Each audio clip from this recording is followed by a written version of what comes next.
লাখো লাখো সৈনিকের সেই চট্টগ্রামে আজকে মুক্ত পরিবেশে আমার তরুণ ভাইদের সামনে দাঁড়িয়ে কথা বলবার দুটো সুযোগ পাওয়ার জন্য।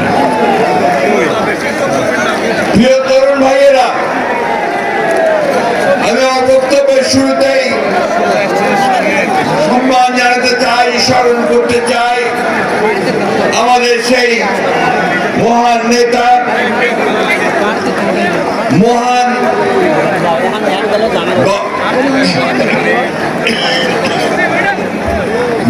পথ প্রদর্শক, মহান দার্শনিক শহীদ প্রেসিডেন্ট জিয়া রহমানের প্রতি, যিনি আপনাদের এই চট্টগ্রামে ঘোষণা দিয়েছিলেন বাংলাদেশের স্বাধীনতা। এই জন্য আপনাদেরকে নিশ্চয়ই আমরা একটু আলাদা চোখে দেখি তোলার মানুষ। প্রিয় তরুণ বন্ধুরা, শ্রদ্ধা জানাই আজকে যেখানে কালো কাপড় পরে বসে আছেন এক ভদ্রলোক, তার নাম আমি জানি না, কিন্তু তার ছেলের নাম আমি জানি। যে ছেলের প্রথম শাহাদাত আমাদেরকে এই ফ্যাসিস্ট শাসনকে সরানোর পথকে পরিষ্কার করে দিয়েছিল, সেই আসিফকে। অসংখ্য মানুষ প্রাণ দিয়েছে, একজন দুইজন নয়, লক্ষ মানুষ তা নির্যাতিত হয়েছে, হাজার হাজার তরুণ প্রাণ দিয়েছে। দীর্ঘ 15 বছর ফ্যাসিস্ট হাসিনা আমাদের গোটা জাতির উপরে নির্যাতন চালিয়েছে। 60 লক্ষ মানুষের বিরুদ্ধে মিথ্যা মামলা দিয়েছে, 20,000 মতো মানুষকে হত্যা করেছে, 1700 মানুষের উপর মানুষকে গুম করে দিয়েছে। আজকে আমাদের সবচেয়ে প্রিয় নেত্রী দেশনেত্রী খালেদা জিয়াকে 6 বছর কারাগারে অন্তরীণ করে রেখেছিল। বন্ধুগণ,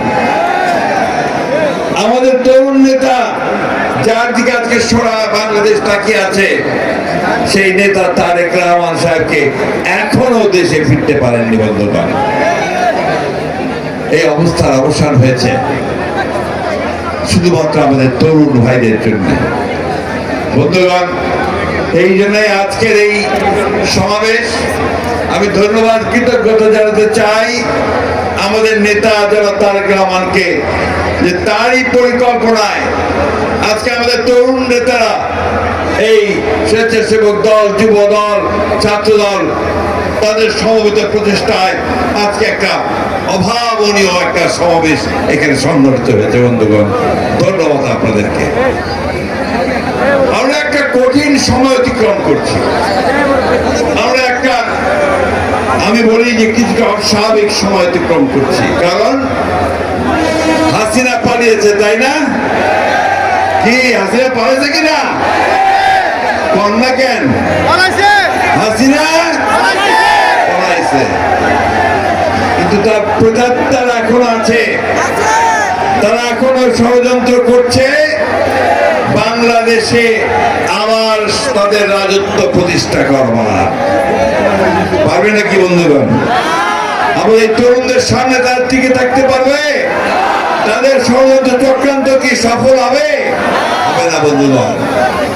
দুর্ভাগ্য আমাদের যে আমরা যাদেরকে দায়িত্ব দিয়েছি আমাদের এই দেশকে একটি গণতান্ত্রিক ব্যবস্থা ফিরিয়ে নিয়ে যেতে, তারা ঠিক সঠিকভাবে সেই কাজটা এখনো করতে পারছেন না।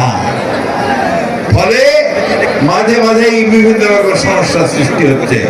সেই সমস্যাগুলো তাদেরকে আরো শক্তিশালী করার সুযোগ সৃষ্টি করে দিচ্ছে।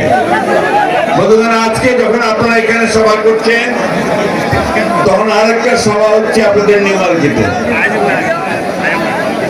ঢাকায় হচ্ছে। দাবিটা কি? দাবি হচ্ছে যে আওয়ামী লীগকে নিষিদ্ধ করতে হবে, তাই না? আমরা এই মাঠে যারা আছি তারা সবাই শুধু নয় বন্ধুগণ, আমরা বাংলাদেশের 18 কোটি মানুষ এই আওয়ামী লীগকে দেখতে চাই না। কারণ এই আওয়ামী লীগ বাংলাদেশ স্বাধীন হওয়ার পর থেকেই তাই বাংলাদেশের মানুষের উপর নির্যাতন করে এসেছে। গণতন্ত্রকে ধ্বংস করেছে, একদলীয় শাসন ব্যবস্থা বাকশাল প্রতিষ্ঠা করেছে। আমাদের ভাইরা ছবি তুলছেন, টেলিভিশন দেখাচ্ছেন, তাই না? সব বন্ধ করে দিয়েছিল, শুধুমাত্র 4টা পত্রিকা খোলা রেখেছিল। সাংবাদিকদের স্বাধীনতা সেদিন ছিল না। অর্থনীতিকে বন্ধ করে দিয়েছিল। খসরু ভাই ভালো জানেন, এটা বলেন ভালো করে। সেই অর্থনীতিকে সেই জিয়াউর রহমান সাহেব এসে খুলে দিয়েছিলেন। সংস্কারের কথা বলেন, আরে প্রথম সংস্কার তো করেছেন জিয়াউর রহমান। একদলীয় শাসন ব্যবস্থা থেকে বহুদলীয় গণতন্ত্র নিয়ে এসেছেন। সংবাদপত্রের স্বাধীনতা দিয়ে দিয়েছেন, বিচার বিভাগের স্বাধীনতা দিয়ে দিয়েছেন, অর্থনীতিকে মুক্ত করে দিয়েছেন। এবং আজকের অর্থনীতির যে ভিত্তি, সে গার্মেন্টস ফ্যাক্টরি, গার্মেন্টস পোশাক শিল্প এবং আমাদের মানুষদেরকে বিদেশে পাঠানো, এটাও শুরু করেছিলেন শহীদ প্রেসিডেন্ট জিয়াউর রহমান।